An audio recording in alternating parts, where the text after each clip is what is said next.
어제 아침에 후배 목사님으로부터 카톡으로 이런 문자가 왔습니다. 겨울이 오기 전에 땡땡땡.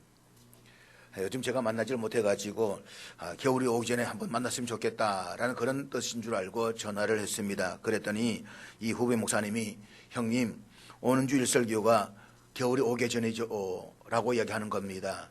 겨울이 오기 전에. 그러고 보니까 벌써 1년이 지나가는구나 라는 생각이 들었습니다. 인생의 겨울이 오기 전에 많은 목사님들이 이 말 되면 제가 이 설교하고 있다는 것도 알고 있습니다. 벌써 22년째 오늘로서 이 설교를 하고 있습니다. 앞으로 몇 년 더 할지 저도 모르지만 하나님 주신 우리 시간 속에서 매년 이맘때가 되면 우리는 이 말씀을 가지고 한 해를 돌아보면서 또 자신을 돌아보는 그런 시간을 갖고 있습니다.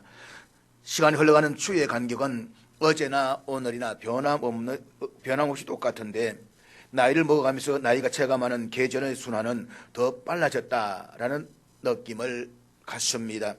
초목잎이 돋아나고 아름다운 꽃들이 피고 새들이 노래하는 봄이 시작되었는가 싶었는데 무덥던 여름이 가고 선선한 가을이 되는가 싶었더니 어느새 추운 겨울을 준비해야 하는 계절이 되었습니다. 한 해를 시작한 것이 엊그제 같은데 어느덧 한 해를 마감하는 겨울을 준비하고 있습니다.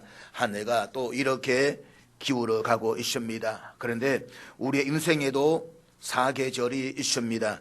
봄과 같은 청년의 때가 있는가 하면 여름이 있고 가을이 있습니다. 28 청춘이라는 말이 있듯이 청춘의 때는 인생의 봄입니다.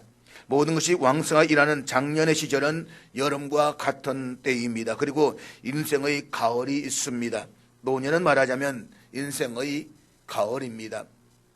혹은 인생을 하루에 비할 수가 있다라고 생각을 합니다.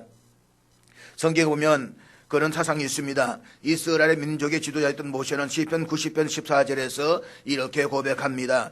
아침에 주의 인자하심이 우리를 만족하게 하사. 여기서 아침이라는 말은 하루의 아침이 아니고 인생의 아침이라는 말입니다. 우리 인생의 아침, 다시 말하면 청년의 시기는 아침과 같습니다. 아침은 일어나 모든 것을 시작하는 때입니다. 그런 의미에서 청년의 시기는 시작하는 때입니다. 가정을 시작하고 사업을 시작합니다. 그러므로 여러 가지 생각도 많고 포부도 꿈도 많은 때가 청년의 때입니다.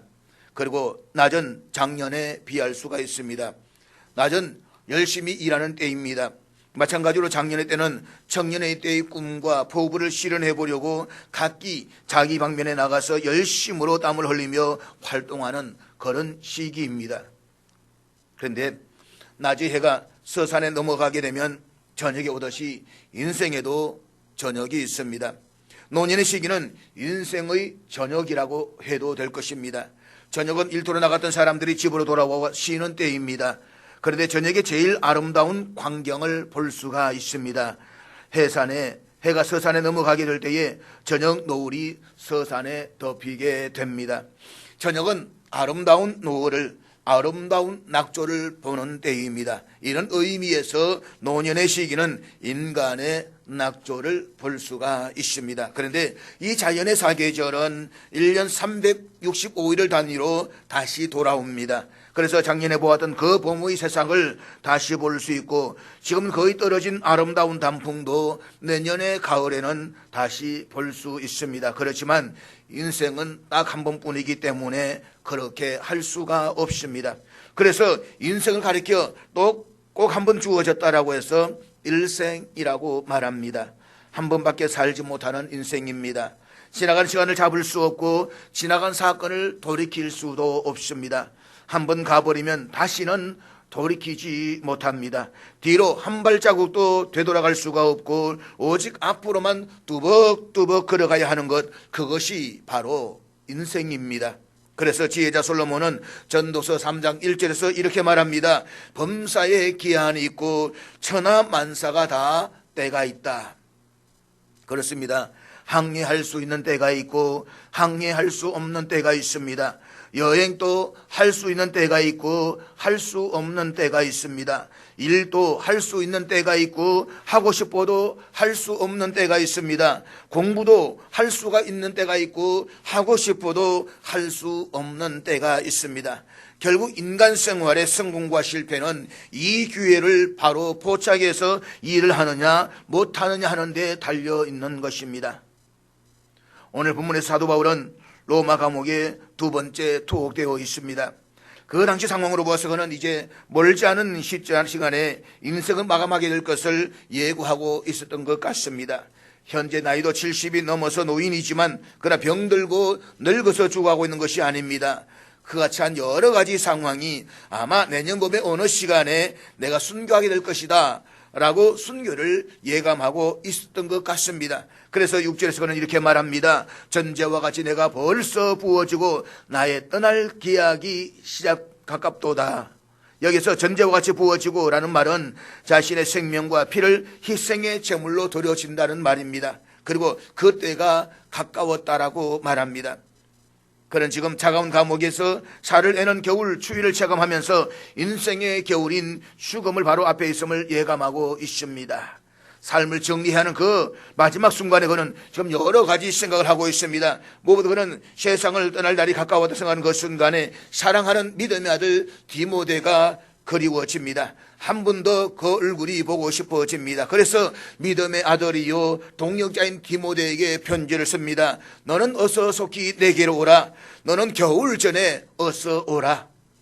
여기서 겨울 전에 어서 오라 라는 말은 기회가 지나가기 전에 어서 오라는 것입니다. 죽음을 앞둔 바울이 디모데에게 왜 이런 부탁을 했겠습니까? 멀리 에베소에 떨어져 있는 사랑하는 제자를 겨울 전에 속히 오라고 한 것은 인생의 겨울이 닥치기 전에 속히 준비해야 할 것이 있었기 때문입니다.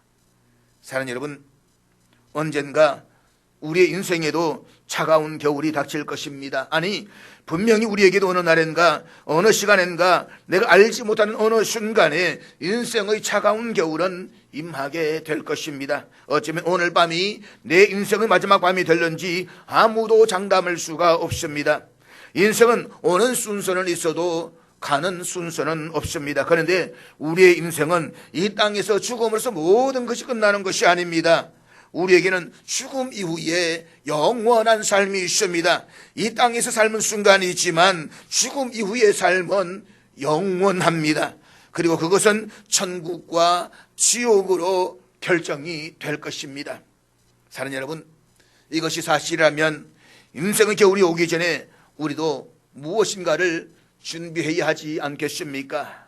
그렇다면 인생의 겨울이 오기 전에 우리는 무엇을 준비해야 할까요?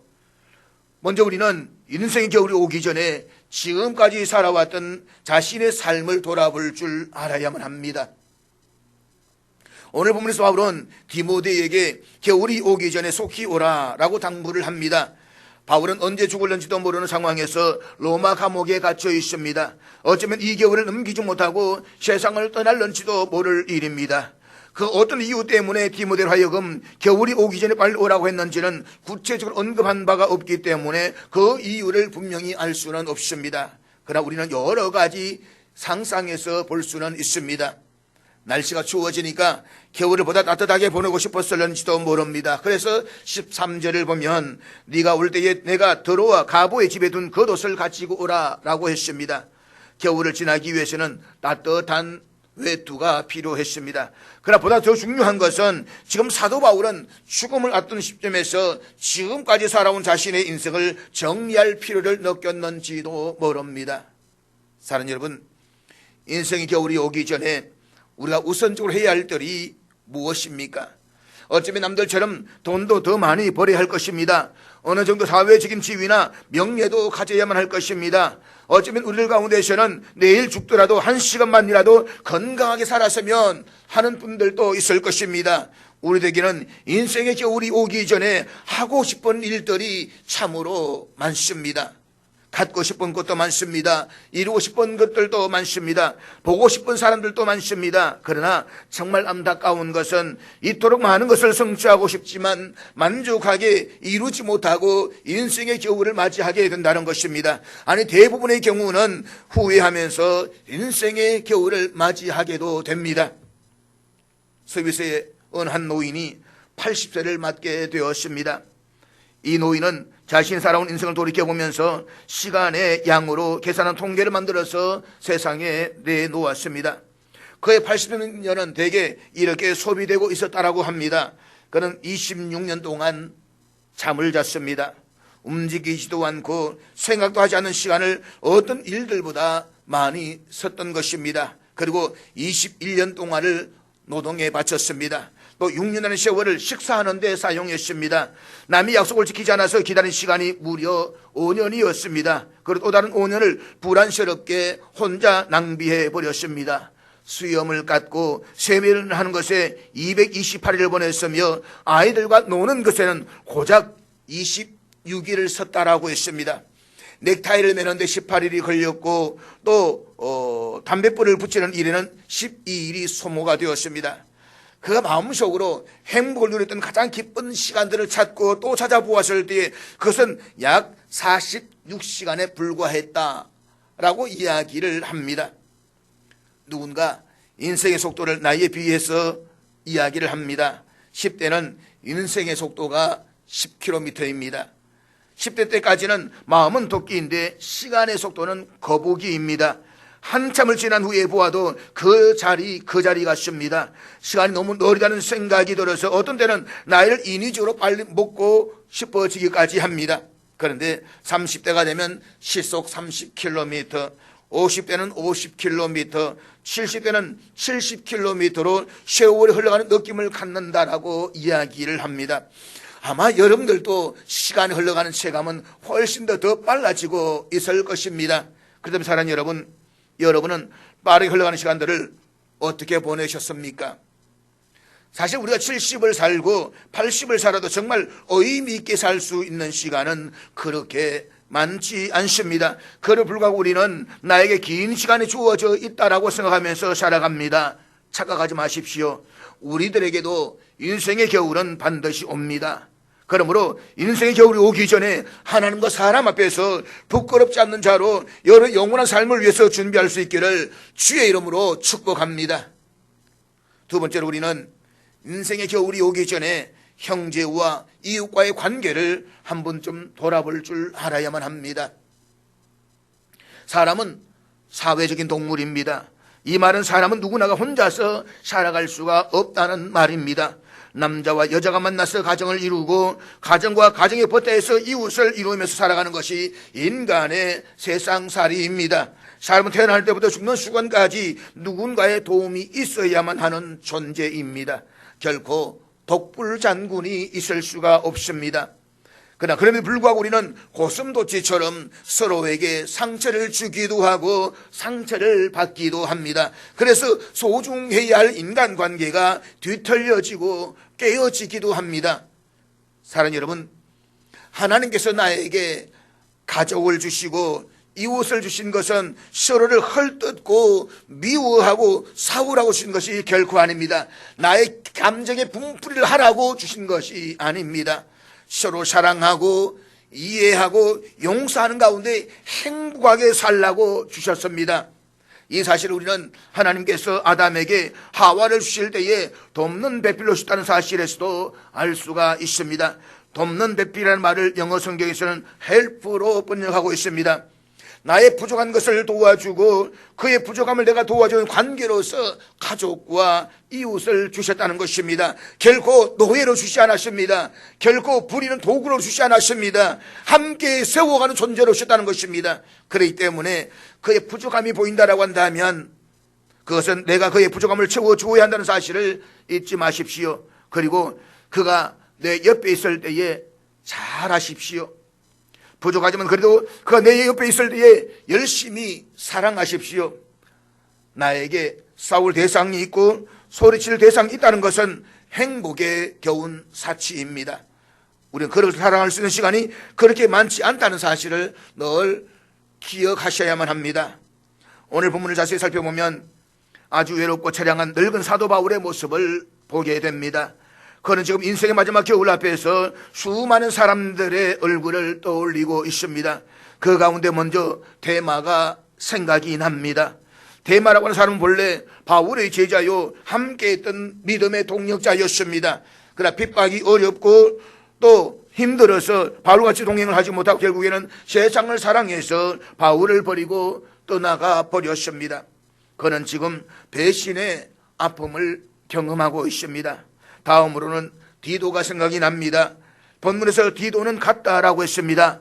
죽을 날만을 마냥 기다리고 있을 바울을 지켜볼 수는 없었던 것 같습니다. 그래서 디도는 자기의 할 일을 위해서 갔다라고 했습니다. 그런가 하면 갈라디아로 간 거래석에 자신에게 많은 해를 입혔던 구리 세공업자 알렉산더, 결국은 모두가 떠나가고 바울 곁에는 의사인 누가만 남아서 그를 지켜보고 있습니다.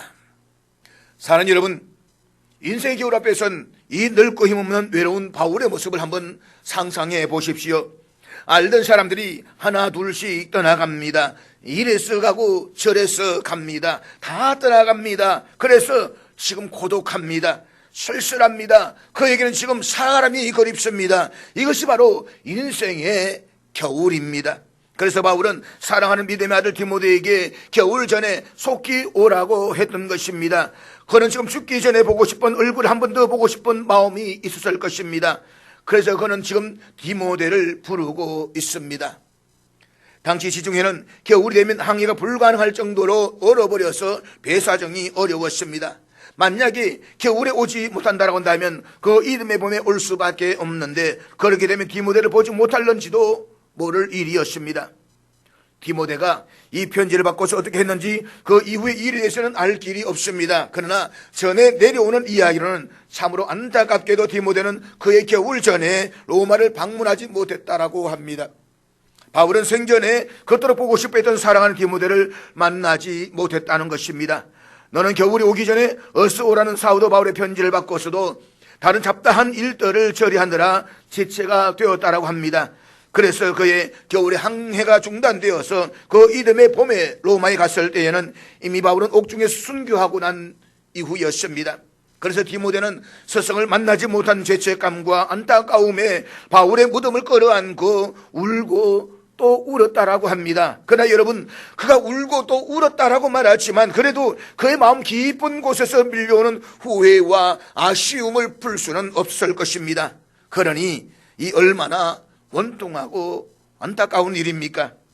끝까지 바울과 함께 하고 싶었지만 함께 할 수가 없었던 디모데. 그래서 디모데의 무덤이 사도 바울 무덤 밑에 있다라고 합니다.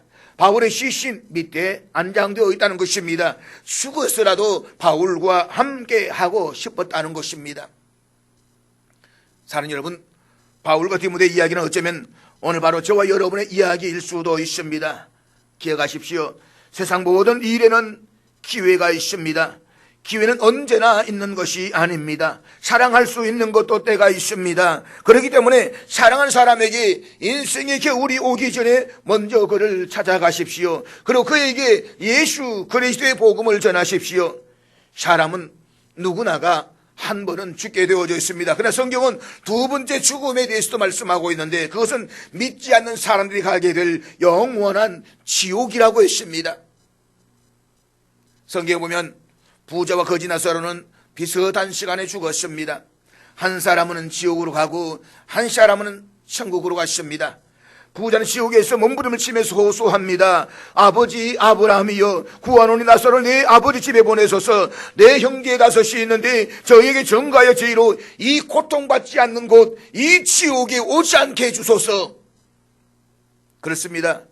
우리는 겨울 전에 와달라고 하는 이웃들의 울부짖음을 들을 수가 있어야만 합니다. 사랑하는 여러분, 겨울이 오기 전에 한 번쯤은 찾아가 보아야 할 사랑하는 내 이웃이 누구입니까? 속히 찾아가 보시기를 바랍니다. 그리고 그에게 생명의 복음을 전하십시오. 어쩌면 바쁜 시간 때문에 찾아가는 일을 미루다가 디모데처럼 영원히 후회하게 될런지도 모릅니다. 우리는 지금 당장 하지 않으면 영영 할 기회가 없는 일들이 수없이 많습니다. 일생 동안 단 한 번밖에 없는 기회, 지금 놓치면 다시는 붙잡을 수 없는 기회들이 있습니다. 그것은 바로 믿지 않는 사랑하는 영혼들에게 생명의 복음을 전하는 것입니다. 사랑하는 여러분, 어쩌면 우리가 알고 있는 사람들 중에는 봄이 오기 전에 세상을 달리할 사람들이 있을 수도 있습니다. 그러면 이 겨울이 가기 전에 내가 알고 있는 사람들 중에 누가 죽게 될는지 아무도 알 수가 없습니다. 우리의 부모님일 수도 있고 친구일 수도 있습니다. 그러나 생각해 보십시오. 그가 복음을 듣지 못하고 인생을 마감했을 때에 그 영혼의 울부짖음과 고통은 어떻게 할 것입니까? 그러므로 이 겨울이 다 가기 전에 복음을 들고 그에게 찾아가십시오. 주님께로 인도해야 할 사랑하는 영혼을 위해서 몸부림치며 전도하십시오. 주님께로 인도해야 할 사랑하는 영혼을 위해서 몸부림치면서 그를 껴안으십시오. 지옥에서도 내 형제에게 이 무서운 심판의 겨울이 오기 전에 복음을 전해달라고 호소하는 영혼들의 울부짖음을 결코 외면하지 마십시오. 무엇보다 바울은 지금까지의 언언 관계를 정리하고도 싶었을 것입니다. 그래서 그는 특별히 디모데에게 부탁하기를 네가 올 때에 마가를 데리고 오라고 말하는 것입니다. 바울과 마가의 관계는 그렇게 썩 좋은 관계가 아니었습니다. 그런데 그 마가를 데리고 오라고 부탁을 합니다. 그렇다면 왜 마가를 데리고 오라고 했을까요? 여기에 나오는 마가는 바나바의 생질이고 우리가 흔히 말할 때 마가의 다락방의 바로 그 주인입니다. 부잣집 아들인 것 같습니다. 이 마가가 바울과 함께 1차 전도 여행을 따라 나섰다가 도중에 너무 힘들어서 포기하고 고향으로 돌아가 버렸습니다. 이 일로 바울은 마음이 몹시 상했습니다. 그래서 2차 전도 여행 때에 마가가 찾아와서 함께 동행할 것을 간곡히 부탁했지만 바울은 끝내 허락하지 않았습니다. 결국에는 이 일로 동역자요 후원자였던 바나바와 심하게 다투고 서로 갈라지게 됩니다. 이는 애물단지 같은 마가였습니다. 그러나 애물단지 같았던 마가는 그 후에 열심을 내고 충성을 다해서 주를 위해 헌신합니다. 그리고 그는 베드로의 수제자가 되고 우리가 보는 마가복음의 저자가 됩니다. 이제 사도 바울이 로마 감옥에서 얼마 후에 세상을 떠나게 되는데 가만히 생각해 보니까 그때 섭섭해하던 마가의 얼굴이 떠오르는 것입니다. 자기는 당연히 해야 할 일을 한 것뿐이지만 그때 마가가 마음이 얼마나 아팠을까. 내가 만나서 너를 위로해 주어야지. 마가야, 그때 마음이 많이 아팠지. 나를 용서해다오. 이 말은 꼭 하고 가야 되겠다라고 생각을 하는 것입니다. 용서하고 사랑하고 화목하고 이것이 마음에 걸립니다. 그래서 마가를 데리고 오라고 부탁을 한 것입니다. 그리고 11절에 보니까 마가에 대해서 이렇게 고백합니다. 그가 나의 일에 유익하니라. 지금 바울은 인생의 겨울이 오기 전에 마가에게 과거에 서로 막혔던 마음을 풀고 화해하기를 원하고 있습니다. 그에게 용기를 북돋아주고 격려하기를 원하고 있습니다. 그래서 그를 데리고 오라고 하는 것입니다. 그렇습니다. 사랑하는 여러분, 인생의 겨울이 오기 전에 서로 풀어야 할 사람은 풀어야만 합니다. 우리는 남을 비판하고 원망하고 다른 사람의 허물을 돌리긴 하지만 그래서는 안 됩니다. 서로를 좀 더 이해하고 용서하는 마음을 가져야만 합니다. 그러므로 우리의 인생에 차가운 겨울이 오기 전에 지금까지 마음 깊은 곳에 쌓여있던 엉거리를 풀어야 합니다. 사람이 일생을 살아가면서 서로 화해하고 위로하는 일은 그 어떤 것보다 더 중요합니다. 무엇보다 사랑하는 사람들에게 말을 곱게 하는 훈련을 하십시오. 글은 얼마든지 수정할 수가 있지만 말은 한 번 뱉어지면 끝입니다. 그런데 우리는 남에게는 참 말을 부드럽게 잘합니다. 근데 가까운 사람에게는 말을 얼마나 험담하는지 쉽게 뱉어버리는지 모릅니다. 그러므로 우리는 항상 4가지의 말을 잘할 수가 있어야만 합니다. 고맙습니다. 감사합니다. 미안합니다. 잘못했습니다. 사랑하는 여러분, 이 하늘을 살아오면서 마음의 엉거리를 가지고 관계가 무너진 사람이 있다고 한다면 그에게 찾아가십시오. 그리고 깨어진 관계를 다시 회복하십시오. 땅에서도 매이면 하늘에서도 매일 것이요 땅에서도 불면 하늘에서도 풀릴 것이라고 했습니다. 제단에 예물을 드리다가 어떤 형제가 나에게 원한을 품고 있다는 생각이 나거든 먼저 가서 화해하라고 했습니다. 너희 의가 서기관과 바리새인보다 더 낫지 못하면 결단코 천국에 들어가지 못한다라고 했습니다. 그러므로 사랑하는 여러분, 이웃과의 아름다운 관계를 회복하십시오. 관계는 풀라고 주신 것이지 꼬이라고 주신 것이 아닙니다. 인생의 겨울이 오기 전에 섭섭했던 이 땅의 감정을 다 풀어버리시고 하늘을 여는 은혜가 있기를 주의 이름으로 축복합니다. 마지막으로 우리는 인생의 겨울이 오기 전에 주님께로 좀 더 가까이 나아가셔야만 합니다. 다시 말해서 우리 인생의 겨울이 오기 전에 우리의 믿음이 좀 더 성숙해지자는 것입니다. 어떻습니까? 여러분은 지난 한 해보다 믿음이 좀 더 성숙해지셨습니까? 금년 시작할 때보다 지금의 내 믿음이 주님 앞에 좀 더 아름다워지셨습니까? 우리는 지금 다 교회에 나와서 예배를 드리고 있습니다. 그러나 우리가 교회에 나왔다라고 해서 주님께 나왔다라고 말할 수는 없습니다. 하나님은 아십니다. 여러분도 아실 것입니다. 많은 사람들이 하나님을 잃어버리고서도 자신을 하나님과 함께 동행하고 있는 줄로 착각하고 있습니다. 많은 사람들이 평생을 하나님을 믿는다고 하면서도 하나님과 별로 사이가 좋지 않은데 자신은 하나님과 사이가 좋은 줄로 착각하고 있습니다. 그러면서 자신은 주님께서 알아주실 것이며 따라서 구원받고 천국에 갈 것이다라고 확신을 하고 있습니다. 그러나 여러분, 우리 주님께서 하신 말씀을 기억하십니까? 나더러 주여 주여 하는 자마다 다 천국에 들어갈 것이 아니요. 사는 여러분, 기억하십시오. 우리가 주님께로 나오는 것에도 기회가 있습니다. 그러나 인생의 겨울이 오기 전에 나오셔야만 합니다. 그렇다면 그 기회가 언제입니까? 지금입니다. 너희가 오늘 그의 음성을 듣거든 너희의 마음을 완고하게 하지 말라고 했습니다. 지금은 은혜 주실 때요, 지금은 구원의 날이라고 했습니다. 다친 마음을 여십시오. 주님의 말씀을 마음에 깊이 받아들이십시오. 주님의 말씀에 순종하십시오. 그리고 예수 그리스도를 나의 구주로 영접하십시오. 그래서 하나님의 자녀가 되어 이 땅에서 하나님 허락하신 축복을 받아 누리십시오. 지금 바로 이 자리에서 말입니다. 이 시간은 여러분의 영원한 운명을 결정하는 시간입니다. 우리 가운데 아직도 온전히 주님께로 나오지 못한 분이 계신다라고 한다면 이 시간 주님께 나오시기를 바랍니다. 죄를 온전히 회개하고 주님 앞에 나와서 주님의 신실한 제자가 되시기를 바랍니다. 인생의 겨울이 오기 전에 좀 더 주님께로 가까이 나아가십시오. 내 인생의 나이를 먹어갈수록 더 익어가는 신앙으로 주 앞에 서십시오. 사랑하는 여러분, 인생의 겨울이 오기 전에 자신의 신앙을, 내 믿음을 한번 되돌아보시기를 바랍니다. 그리고 주님께로 더 가까이 나아가시기를 바랍니다. 그저 그리스도의 이름으로 모였다가 흩어지는 그리스도 개원중의 어느 한 사람이 아니라 예수 그리스도의 삶을 따라가는 제자의 삶을 살기로 결단하십시오. 그래서 인생의 겨울이 오기 전에 잘 믿으십시오. 우리가 믿는 것에도 기회가 있습니다. 그러므로 예수를 잘 믿으십시오. 제대로 믿으십시오. 아직도 내 신앙이 열심이 없고 뜨거움이 없다면 겨울이 오기 전에 신앙의 열심을 회복하십시오. 그렇지 않으면 막상 인생의 겨울이 닥쳤을 때에 주님 앞에 서지 못하는 불행을 맞이하게 될런지도 모릅니다. 사랑하는 여러분, 모든 일에는 기회가 있습니다.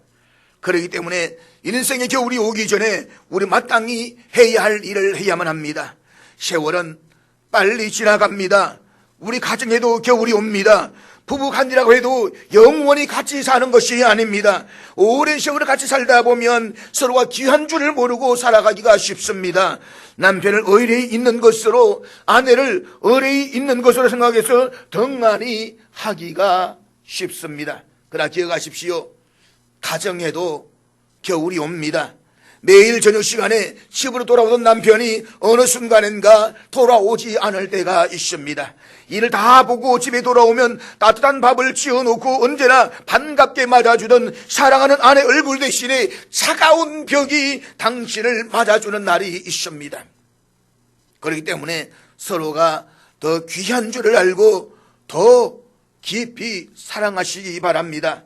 서로가 귀한 줄 알고 서로 아끼고 서로 속썩이지 말고 겨울이 오기 전에 더 많이 사랑하시기를 바랍니다.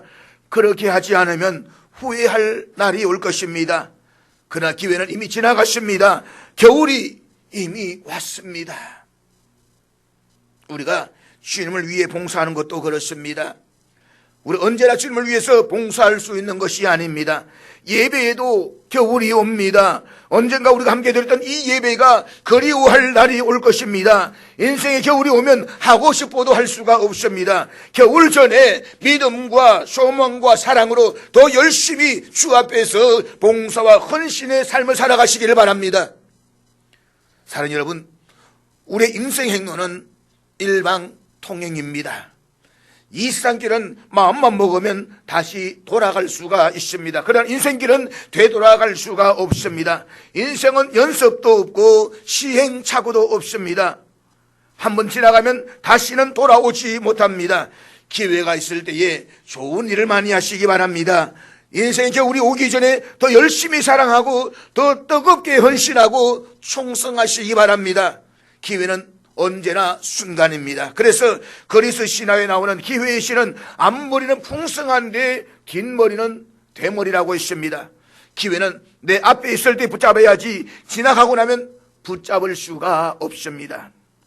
사업을 크게 일으키고 몹시 바쁘게 살아가던 어느 젊은 사업가에게 어떤 낯선 사람이 사무실로 찾아왔습니다.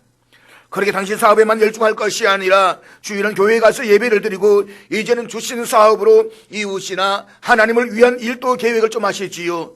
그렇게 이야기를 하더랍니다. 그렇지 않아도 그렇게 생각하고 있다고. 그러나 아직은 좀 더 젊으니까 좀 더 나이가 든 후에 지금은 잘 벌릴 때에 돈을 더 벌여놓고 그렇게 할 생각입니다. 몇 번이고 이 사람은 찾아와서 똑같은 말을 했고 젊은 사업가는 똑같은 대답을 했습니다. 어느 날 한참 결제서를 위해 도장을 찍어 나가는데 이 낯선 사람이 또 찾아왔습니다. 이번에 내가 당신을 찾아오는 마지막이 될는지도 모르겠습니다. 하나님 앞에 가십시오. 그리고 하늘을 위해서 준비하십시오. 이번에는 괴롭히지 말라고 짜증을 부리면서 이 사람을 쫓아내 버렸습니다. 얼마의 시간이 지난 후 이제는 무슨 얼굴 한 사람이 나타나서 이제 당신의 때가 되었습니다. 머물 시간이 없습니다. 저와 함께 가시지요 라고 하니까 지금 바쁩니다. 곧 중요한 바이어들을 만나야만 합니다. 다음에 오시지요. 그 순간 갑자기 얼음장같이 찬 손이 목덜미를 거머쥐는 서늘함을 느꼈습니다. 죽음의 사자였습니다. 이제는 시간을 달라고 애원하며 발부둥쳐도 유언하게 해달라고 매달려도 소용이 없었습니다. 사랑하는 여러분, 우리가 원하든 원하지 않든 인생의 겨울은 반드시 찾아옵니다. 그러나 겨울이 오기 전에 자신의 인생을 한번 돌아보십시오. 제가 성경 다음으로 좋아하는 말이 있습니다. 아름다운 사람은 머문 자리도 아름답습니다. 내가 머물렀던 내 삶의 자리, 내가 살아왔던 그 삶의 자리가 아름다워야만 합니다. 우리 한순간의 삶을 살더라도 가족들과 이웃들에게 부끄럽지 않는 삶을 살아야만 합니다. 그것은 내 자신을 위한 것만이 아니라 사랑하는 가족과 나를 아는 모든 사람들을 위해서인 것입니다. 그리고 형제와 이웃과의 관계를 회복하십시오. 무엇보다도 인생의 겨울이 오기 전에 주님 앞으로 돌아오십시오. 이 땅의 삶을 마치고 이후에 있을 영원한 천국의 상급을 바라보면서 그리고 우리 자녀들을 위해서 신앙생활을 잘하십시오. 후손들이 흠모할 만한 믿음의 조상이 되십시오. 마지막 주일이 있듯이 내 인생에도 마지막 날이 있습니다. 아십니까? 우리 헌신과 사역에도 끝날이 있다는 사실을 말입니다. 사랑하는 여러분, 봄이 지나고 여름이 가고 가을이 지나면 겨울이 옵니다. 우리의 인생이 그렇습니다. 인생의 겨울이 오기 전에 더 뜨겁게 사랑하십시오. 인생의 겨울이 오기 전에 하나님과 사람들에게 감동을 주는 멋진 일들을 많이 하십시오. 인생의 겨울이 오면 너도 가고 나도 갑니다. 그러므로 진실하고 성실하게 사십시다. 비전을 이루는 일에 성실하십시다. 헌신도 건강할 때, 헌금도 있을 때 천국에 쌓으십시오. 인생의 겨울은 반드시 옵니다. 하나님 앞에 나를 드린 일에도 이제는 성실하고 진실하십시오. 사람들 앞에서도 그 초라하고 옹졸한 모습을 던져버리고 넉넉한 마음으로 사랑하고 섬기는 삶을 사십시오. 사랑하는 여러분, 우리 모두는 하나님이 친히 당신의 형상을 따라 지으시고 택하신 존귀한 사람들입니다.